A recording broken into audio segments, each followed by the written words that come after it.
a sponge too? Nope. Nope. Okay. You know, that's what's interesting. It's interesting because like Ensika has been the first time we've been selling this. So also seeing, I had a couple people there demoing for me too, and they demoed they had never done it before, but then seeing how some people use water to like clean their slab, it makes a difference, which you can imagine how it releases from the form. So I have never, being a production potter to start with, I've never really used moisture to clean the slab. So it's just, in a sense, it's like adding extra water to dough when you're baking. Mm-hmm. So it's really unnecessary to add that extra moisture on there. All right, so, and this is why I think it's really important for that prep board.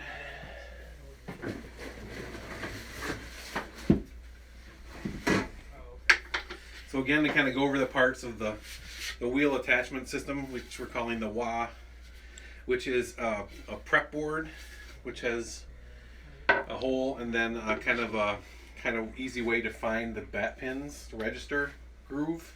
Oh, that's nice. And then it has this main kind of wheel attached to the main kind of master bat, which also has the bottom part, and then a hole in the center to put your hand through to release from the form. So basically, you can see how it's easier to find those pins on there, and then it just slides right on. And then I'll just make this little guy here just for.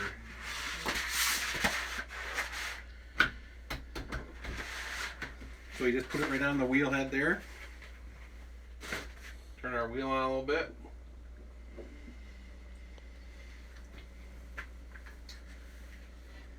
These little speedball wheels are great. I've only seen them, I've never used them. But now, the main thing with making objects with slabs is the compression. When we're using the wheel and making objects, we spend a lot of time compressing, but with slabs we kind of eliminate that part of it. I'm gonna need a knife to eventually here, and actually a little sponge actually would be good. So now you can make marks on there. You can make it smooth, but I'm not putting any moisture on there at all because it just kind of delays the drying time.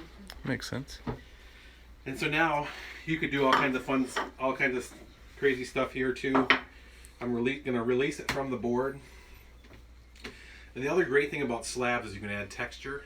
So that's the kind of advantage of using slabs, is that you can add texture. So you can make a nice kind of rim design on there.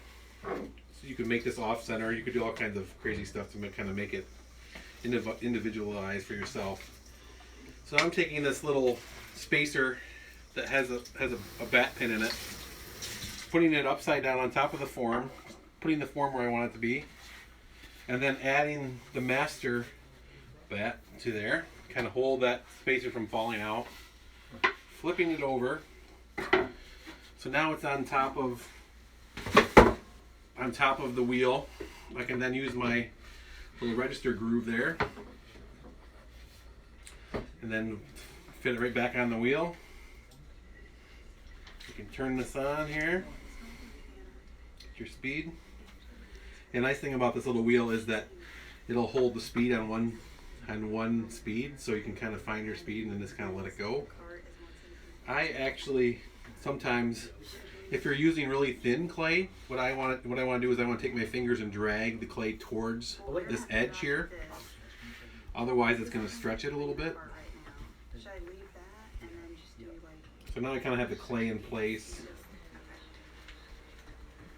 and now I can compress the slab again on this side. I always think about if we're at the beach and we're making sand castles, and if we just fill our bucket full of sand and we just make it so it fits on there nice and straight, and we flip it over, there's a chance of it collapsing. But if we compress that sand into the bucket and pack it in there good, it's going to keep its shape for quite a while. So that's kind of what to think about when you're compressing slabs, making sure if you want them to hold their shape for a long time, you want to make sure that it's going to stay compacted. Mm-hmm. So now I'm just going to cut a rim. Trick is to kind of hold yourself steady.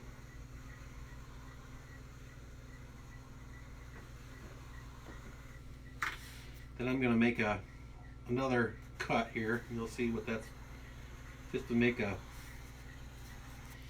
second ring for a foot. So there's some things you can do to make sure this rim stays the same. So if you're making a dinnerware set, you could make sure all the pieces are the same. And it's great, this clay is fresh out of the bag, so you don't really need to do a lot to it. All I'm going to do is just put this little piece on the bottom here. And this is kind of the beauty of this system. Is one is the plate is all even because we're using a slab, and then two it's we can do that foot like immediately. So now we can smooth our edge with some little moisture. And this takes a little bit of a trick. You need to kind of get it in place kind of with soft pressure first, then kind of increase the pressure. But almost immediately, and this is kind of becomes the fun part. I've started to enjoy making the foot on the bottom this way.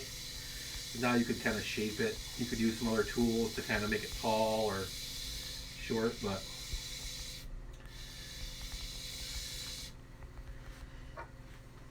and then now if you want to trim it down some, you just cut that off there a little bit.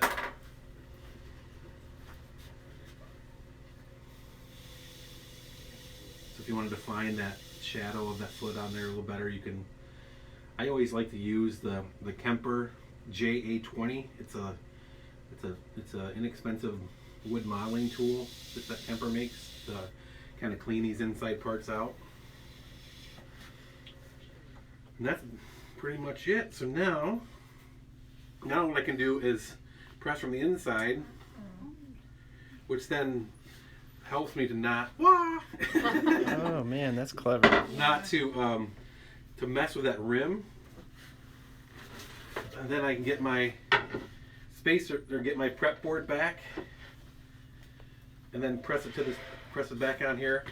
And now I feel it's really important, and it's hard to convince people of this part, but if I were to leave that rim flat like it is, it's going to basically, it's like leaving your arms out straight. It's going to basically kind of start to collapse. So if we put a little bit of an angle on it, it's going to hold itself in the firing. Mm-hmm. And it seems pretty dramatic at this stage, but once it kind of dries and once it settles, it will kind of level back out and make a nice rim on a plate. Yeah, that makes sense. So now usually I have 4 of these, so if you had 4 of these, you could make 4 plates in one setting, kind of like a bag of clay almost. So kind of works really well to kind of manage your clay and your slabs. So now I don't have to now kind of start the process. I can do each stage of the process as we go, but really you could get away with just having the master bat here. Now, Jeff, we've got a few questions here coming in. Yeah. How many different forms can fit inside that? Can we do different sizes? Yes, great question. Right now, the new forms can come standard. Mm-hmm. This piece is 4 inches. Okay. So the 5-inch round, the 6.5, the 8, 9.5, 11. Okay, so it goes all the way up.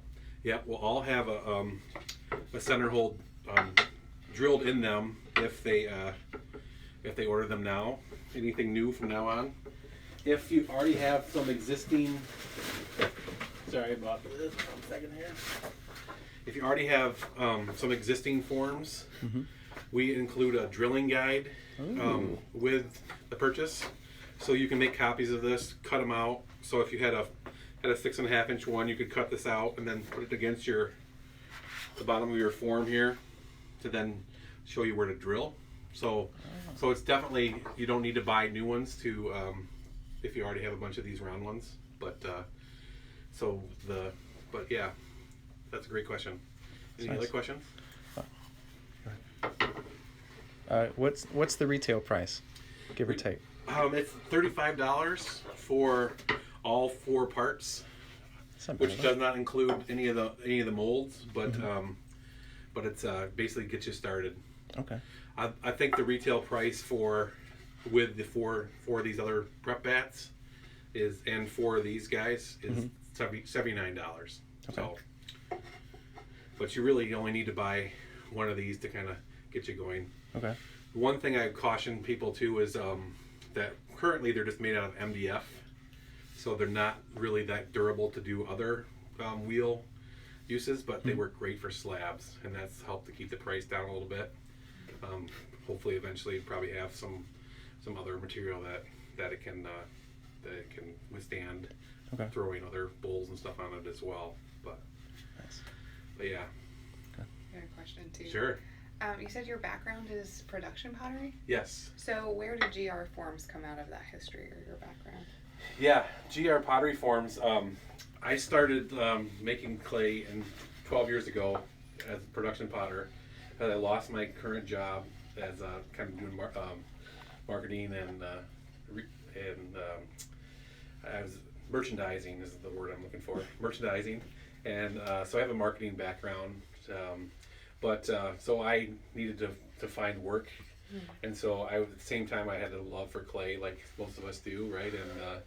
And I was like, well, maybe I can start making platters. And I went to shows and figured out that there weren't a lot of artists making at that time. 12 years ago, there weren't that many people making square and rectangular serving platters. So I could reproduce those molds pretty quickly, and then also the Food Network, Emerald Lagasse, Bam, was making all these amazing dishes and then putting them on platters. So it seemed like the ideal thing, and so it worked out magically. Like the shows didn't have them, so I could get into bigger shows, and it was easier for me to produce quite a few of them quickly. And so then over the last 12 years, have developed the forms and figured out what works really well and what doesn't work very well. And this is the start of the 5th year, a little over 5 years now. People started asking me if they could have some, and so I went to NSECA, which is a national clay conference in Milwaukee, and I cut like 350 of them and brought them there. And within a day and a half, they were all sold. So I'm like, I guess I'm going to do this. Besides just doing production pottery, so then here we are today. We have Clay King is is a great place. You can get them online, and no matter where you live in the U.S. And but there's 40 distributors in the U.S. and 6 international ones now. Israel, working on one in Spain. So Israel, I know some people may be watching on Instagram. In the Middle East, there's lots of people that contact me daily to have them shipped there, but they're a little bit tricky to get there. So, yeah. Any other questions that people might have out there? Anybody from Instagram? Nobody chiming in yet. Chiming? How long do you leave that on the form before you take it off? Great question. Yeah. So now the hard part is not to touch this, right, until it's ready. And that's a great thing if you're making 8, 10, 12 of them. The less likeliness of touching them is better. But when you just have one, you kind of hover it over it all the time. But you want it so when you pick it up with your finger, that the whole piece comes off.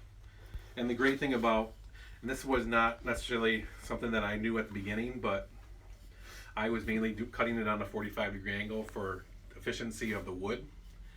But what I found over the years is that angle is shallow enough to release really well on its own without catching. So if you're using molds that are a little bit steep, have a steeper angle, they might catch in the drying process. But this I can walk away, and if I don't mind this rim as it is, it can dry completely right on this mold. But the typical timing is from 4 to 8 hours, depending on how much draft and how much drying time there is in your studio, so or classroom. Not at all. The molds for classroom settings, like the only kind of disadvantage of this is wood, right? It's so water and wood don't always match up that well. So if you leave this under plastic for like a week and then come back, it's gonna have some nice mold under there. You could probably make some cheese with that mold too.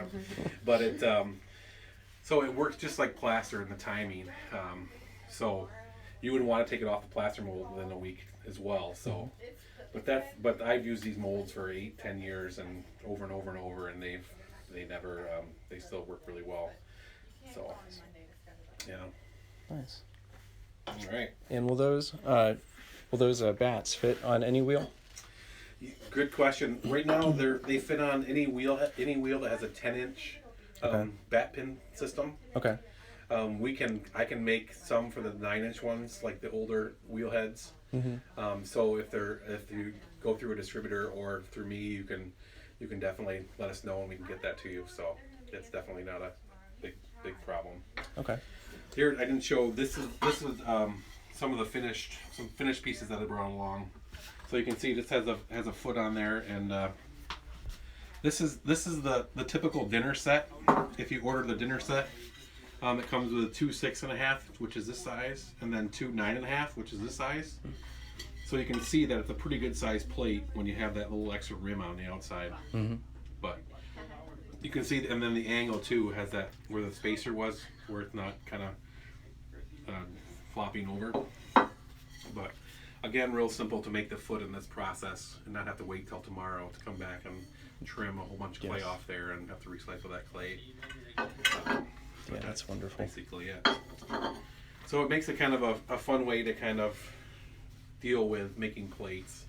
You know, we definitely can throw them on the wheel, but the throwing them is really kind of the fun process of making plates. But when you have to trim them and let them dry and try to make them even and not cut through the bottom of the 8th plate of an 8-piece dinner set, this kind of is an easy way to kind of make everything uniform and even. So. All right. Any other questions? None chiming in. All right. Not yet. Well, bye for now. We'll answer questions retrospectively as definitely. well. Send your questions. Okay. Bye, Jeff. Goodbye. Yeah. So I have a bunch of